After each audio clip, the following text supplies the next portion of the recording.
तुम्ही पाहत आहात MCN न्यूज मराठी। मूर्तिजापूर राष्ट्रीय महामार्गावर एसटी बस आणि दुचाकीचा भीषण अपघात 18 ऑगस्ट रोजी घडला आहे। महाराष्ट्र राज्य मार्ग परिवहन महामंडळाच्या बसने दुचाकीला जोरदार धडक दिल्याने झालेल्या या भीषण अपघातात एका तरुणाचा मृत्यू झाला असून दुसरा गंभीर जखमी झाल्याचे वृत्त आहे। ही घटना मूर्तिजापूर येथील व्यास हॉटेल समोर घडली। बुलढाण्याहून नागपूरकडे जाणारी बस MH20 GC 2594 समोरून येणाऱ्या दुचाकीला MH30 AJ 8239 धडकली।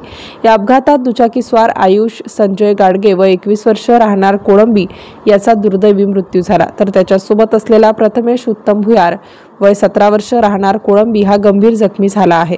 अपघाताची माहिती मिळताच पोलिसांनी घटनास्थळी धाव घेतली। गंभीर जखमी असलेल्या प्रथमेशला तातडीने जवळच्या रुग्णालयात दाखल करण्यात आलं असून या घटनेमुळे परिसरात हळहळ व्यक्त केली जात आहे। MCN न्यूज मराठी करिता धनराज सपकाळ, मूर्तिजापूर।